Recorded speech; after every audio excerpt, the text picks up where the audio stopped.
marami sa atin ayaw nang balikan ang ating throwback o lumang photo. Itong babaeng ito mula Zamboanga del Sur, gustong-gustong i-post ang kanyang mga lumang larawan. Pero siya'y inintriga dahil ang itsura niya noon ibang-iba sa itsura niya ngayon. Bakit kaya? Ito ang ipinost na throwback picture ni Alfie. Ang face card o mukha ni Alfie on point. Matangos ang ilong, mapupungay ang mga mata, at ang kanyang kutis, porselana. Pero ang throwback photo niyang ito, inulan ng mga masasamang komento. Ilong pa lang ang layo na. Huwag ka nang mag-pretend dyan. Kung totoong talagang ikaw yan, bakit ang layo? Kung hindi raw ito inedit o finilter, malamang iba raw ang babae sa ipinost niyang litrato. Si Alfie kasi, malayong malayo raw ang itsura sa di umano kanyang throwback picture. Ito kasi si Alfie ngayon. Medyo iba ang ilong, malapad ang mukha, at may pekla sa bandang noo. Picture nga ba ng ibang babae ang kanyang ginamit pang throwback? Dito sa bayan ng Ramon Magsaysay sa Zamboanga del Sur, naka-face-to-face ng aming team si Alfie. Giit niya ang babae sa kanyang throwback photo at siya iisa. Ito po yung mga pictures ko po dati po. Tatanong nyo rin po bakit maliit po yung kilay ko kasi bagong ahit po yan ng ate ko. At ang kanyang patunay, ang kaparehong damit na suot niya sa nag-viral na litrato. Sa mga hindi po naniniwala sa akin, ito po yung pruweba ko, mga damit na sinusuot ko po dati. Ito din po, itong pangalawa na damit ko. Pero kung totoong hindi edited at hindi rin nakaw ang kanyang litrato, paanong parang malayo ito sa itsura niya ngayon? Maganda raw talaga dati ang kanyang mukha. Sabi nila may half ba daw ako kasi nga matangos daw yung ilong ko, hindi daw ilong sa Pilipino. Sabihin ko sa kanila na wala kaming halong ganyan. Sabi nila, ang ganda ko, ganun daw. Kamukha ko daw si Bia Bini, oo, ganun. Si Alfie, supervisor noon ng isang general merchandise o tindahan sa Cebu. Doon niya nakilala ang kanyang nobyo na itago natin sa pangalang Ivan. May isa akong kaibigan, sabi niya sa akin, may pakilala niya ako. Isa siyang deped sa merchandise. Ayun, nagbanding kami. Tapos yun, nakilala ko yung lalaki. Kasi ano din siya, palabiro din siya. Pagka talaga yung ugali namin. Nagustuhan ko siya. Kaya nung nangligaw siya sa akin, sinasagot ko po siya. Taong 2019, magkasama pa raw nilang sinalubong ang bagong taon. Pumunta kami ng Badian. Sabi po niya, doon daw po kami mag-New Year. Pero habang sila'y pauwi, ang sinakyan nilang motorsiklo sumalpok sa isa pang motor. May sobrang lakas na tumama talaga sa akin. Nawalan ng ulirat si Alfie. Nung nagkamalay, nakaratay na sila ng kanyang nobyo sa ospital. Nasaan ako, hindi ko maalala. Parang sumuka ako ng maraming dugo talaga, sir. Ang buong katawan ni Alfie namaga, pero ang pinakanapuruhan daw ang kanyang mukha. Ang ilang parte kasi ng kanyang bungo nabasag. Ang sakit, alam ba yun, parang namamagala talaga yung mukha ko. Pag ganun pa ako, parang halata ko na nawala na yung ilong ko sa sobrang parang namamaga siya. Sa tindi ng pinsala na tinamo ni Alfie, pinayuhan siya ng doktor na ilayo muna ang kanyang sarili sa salamin. Kasi pag makita daw yung mukha ko, baka hindi na ako lalaban kasi ma-discourage nga. Kasi nga, malaki ng pagbabago. Tumingin ako sa salamin. Gusto kong umiyak na parang lahat na isipan ko. Gusto kong magsisi, bakit sumama ako. Yun, parang confirm ko na hindi pala namamaga. Parang ito na talaga. Gusto ko na sana tanggalin yung mga dextrose kasi na-discourage na. Yun, laging nagbabantay na sa akin yung kapatid ko kasi gusto na akong tumalon, sir. Nalaman ko. Gusto ko talagang matapos na lang ganun.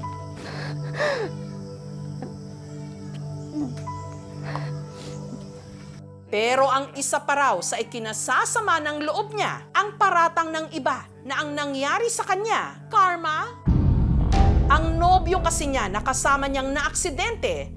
Nung nasa ospital na lang daw sila, nadiskubre ni Alfie na may una na pala itong kinakasama at buntis din ito. Naghiwalay kami ng walang usapan. Sasaktan ako dun sa part na yun, pero yun na nga nangyari. Na-confirm ko na din na may asawa nga siya. Masakit pero kailangan natanggapin at hindi talaga ako naniniwala na nakarma ako. Wala kasi akong alam, parang gano'n, niloloko niya ako. Pero kung may umalis, meron naman daw bumalik. Ang naging kasakasama raw kasi ni Alfie habang nagpapagaling sa mga tinamo niyang sugat at nawasak din niyang puso ang ex-boyfriend niya na itago natin sa pangalang Emilio. Na-appreciate ko yung wala na kami tapos pumunta siya ng hospital. Si Alfie sumailalim sa ilang operasyon at sa mga panahong yon, hindi raw nawala sa tabi niya si Emilio. Makalipas ang ilang buwan, ang mga sugat ni Alfie tuluyan ang naghilom, pero ang kanyang mukha hindi na bumalik sa dati. Inalok naman daw siya ng doktor na pwedeng maibalik sa dati ang kanyang itsura sa pamamagitan ng reconstructive surgery, pero hindi kaya ni Alfie ang gastos. Pinalabas kami kasi yun nga, hindi kami makalikom ng pera na 150 yung cash para sa doktor. Dahil sa nangyari, bumaba tuloy ang kumpiyansa niya sa sarili. Nag-resign din siya sa trabaho. 3 taon ako doon halos hindi nagpapakita kahit sino. Yung ibang pamilya ko, lalo na yung mama ko, hindi talaga niya alam ang ano talagang sitwasyon ko. Iyan na talaga ako sa sa mukha ko. Hindi ko talaga matanggap ng time na yun. Kasi talaga ang pangit talaga. Malaking pagkakaiba. Halos hindi ako makaharap sa tao. Nasa isip ko lagi na gusto kong matapos na lang ganun kasi nabuhay nga ako. Tapos ganito naman. Ganun. Kasi sobrang talaga ang sakit sa akin na sa isang lang na dahil sa mama ko. Ganun ang nangyari. Kalaunan, nagsama sina Alfie at Emilio. Bumuo sila ng pamilya. Sa halip na mag-ipon para sa pagpaparitoke, inuna nila ang pangangailangan ng 3 na nilang mga anak. Taong 2023, si Alfie nagdesisyong umuwi ng Zamboanga kasama ang kanyang mag-aama. Yung mata niya parang naduling.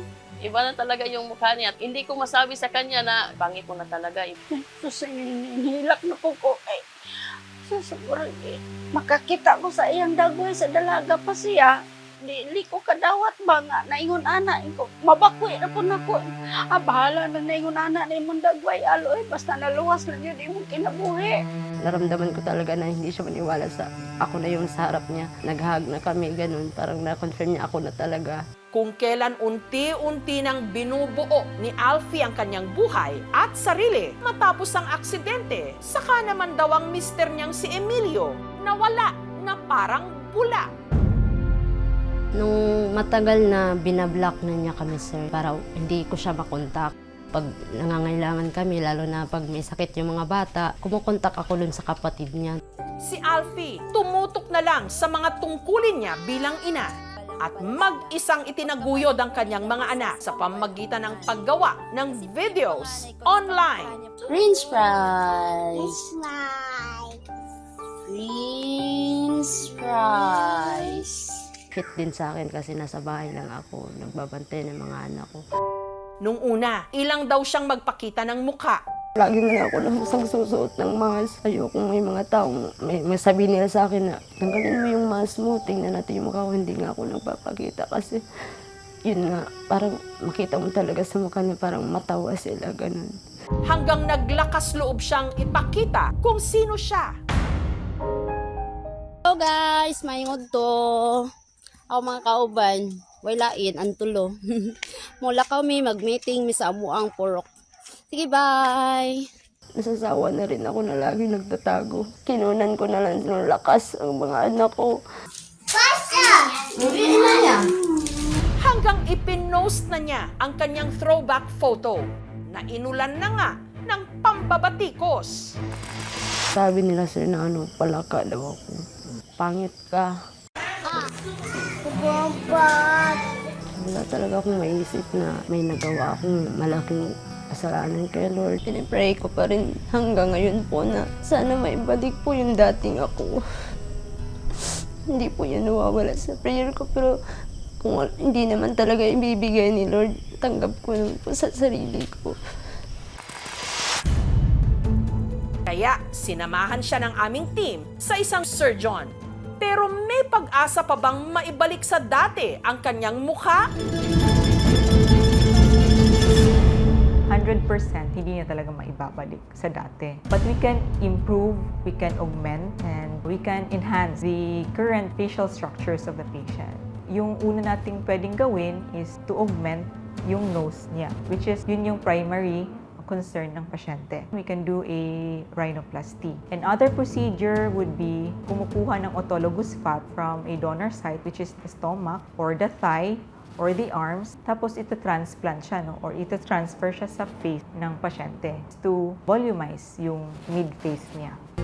Ang magandang balita, sagot na ng klinik ang kanyang pagpapa-opera. Thank you so much. Oh, you're welcome. Rest assured, I will help you, okay? If it is readily available naman po dito, then we can do it for free. We are a team of doctors who will do the procedure. Kay Ma'am Alfe, I will not promise you anything. I will just do my best to the best of my abilities. If ever naman po it's beyond my scope, then I will rest assured na I will let them know, no, and help them in any way I can. Masaya po, parang may pag-asa, may balik kahit hindi man 100% po na magiging mabalik yung original na mukha ko. Handa na po ako sa gagawing proseso po ni Doc. Sana po maging successful po. Maibabalik ba talaga ni Alfie ang dati niyang itsura? Ang facial transformation ni Alfie? Abangan po sa mga susunod na linggo dito sa Kapuso Mo, Jessica Soho.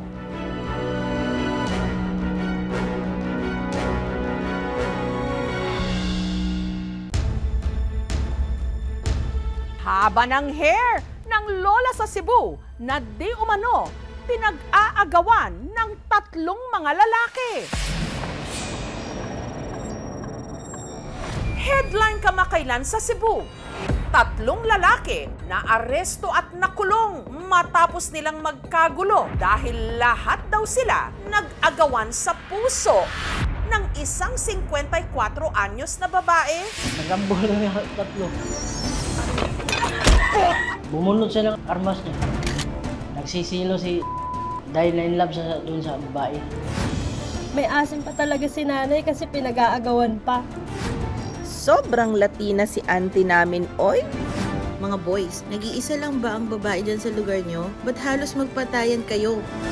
May nanalo na! Anong bertud meron si alias Maria at 3 ang nag-agawan sa kanya? Panoorin ang Love Triangle, Love Square ng taon.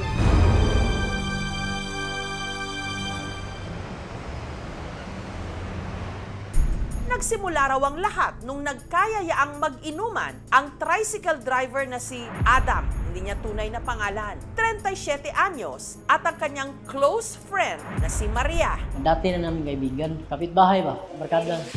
Kahit halos 2 dekada na ang agwat ng kanilang mga edad, nagkasundo raw sila. Si Maria kasi, mabait at marunong makisama.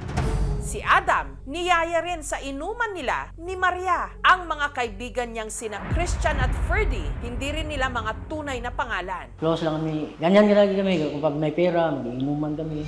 Pero nung napasarap na raw sila ng tagay at unti-unti nang sinapian ng espiritu ng alak, nag-iba raw ang kilos ni Ferdy. Marami siya nangisog. Ako nabantayan na naksyon siya bunod niya. Mauto ka tong silo siya. Habang si Maria, di umano, naging komportable sa kanyang mga kainuman. Iniduol siya, masabak, mangikap, masandig, Hanggang si Maria, tinabihan daw si Adam at hinawakan pa ang kamay nito. Hikap sa sir niya, ni istorya siya ganang binastos. At nung nakita raw ito ni Ferdy, nag-iba ang kanyang timpla. Iba na ang tingin ni sa amin. Anong ginagawa niyo? Hanggang si Ferdy tuluyan ng naghurumentado. Kanang hubog na iyang lain na yang gipang istorya ba. Dipensara ko. Iyang giisa ba yang kamot mo to among gikupan duhag. Nalaman ni Ferdy, may pagtingin din daw ito kay Maria. Nagsisilo si dahil na in love siya doon sa babae. Hanggang sa kanilang inuman, naghalo na nga ang balat sa tinalupan Nag-away kami doon, nagsuntukan. at tumindi raw ang tensyon nung si Ferdy bigla nang bumunot ng baril. Kuha na mo to gikulata na mo siya. Isog yung tulog poros man nakaingon. Natigil lang daw ang komosyon nung nagdatingan ang mga tanod at pulis. Call from a concerned citizen. May nagrambol na doon. Pagdating doon, nakita talaga na nagrarambol doon. 3 lalaki, may babae doon na sigaw-sigaw. Parang nagsisilusan ba? Nag-deny ang babae na wala naman talaga. Sina Adam, Christian at Maria dinitine. Pero nitong Biyernes ng gabi, pinalaya rin sila. Pinailan natin ang kaso ng alarm scandal. Mga 3 weeks sila nakulong dito. Yung may firearm na nakumit na doon sa Cebu City Jail. Bali kay Paris ni Ma'am. Unsa din natabo din? Nagilog? Silos? So ibog sa kay sir. Happy yung mayib niya ba? Happy naman siya mo yab. Ano ang masasabi ni Maria na tila naipit siya sa mga nag-uumpugang bato? Sa kalsadang ito nakatira si Maria. Matagal na raw niyang kakilala sina Adam, Ferdy at Christian. Amigo, mami, na niya kasilingan, mami, dito. Kada nang umidyam na ako ni silbing manguan dyan ako ba niyan? Wala, silbing murag manguan dyan ako ba niyan? Ikaw, dili ko kay bata pa ka. Paliwanag niya, bagamat sa pag-ibig, age doesn't matter naman daw talaga. Pero ang kanila raw pagiging close, hindi dapat bigyan ng mali siya. Lalo't pamilyado na siya. Sana akong ganahan, akong Paris. 15 mimi katuig. Ang ragawa ko kalibutan na, tuwag mo sa ko, adun ka siluso. Gayunman, aminado siyang naging pulutan daw sila ng chismis dahil madalas makitang magkakasama, lalo na sa inuman. Diya naman namin nag-inom. Naaman mi diya, kay namin standby diya. Ganahan ko ng kay kuyog-kuyog, sabay-sabay, kay mo gasto, kay mang libre ba. Barkada lang kami. Si talaga may gusto. Kuminom ginahan sila, uy. Huwag ko kabawan na. Kaya ka na naman si may sadaan. Pinadama nag-armas. Ano nga kasi gusto mo? Oo, ganyan naman siya nga. Uyab mi. Kamusta na nga ba ang relasyon ni Maria sa kanyang kinakasama? Kung may mga istorya, karon na paglayan ako. Okay naman, no problem. Hindi ko marunong magsilos. Tigil kayo! Ay, problema mo!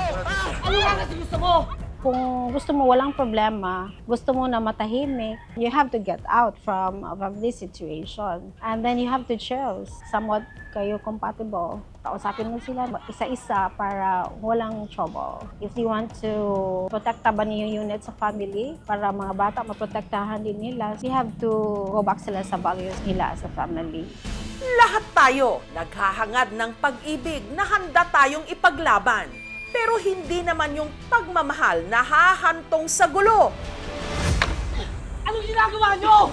O sa pagkakakalaboso sa mga damdaming matagal nang nakakulong at sa mga pusong palihim na palang nagmamahal. Ibog sa kay sir.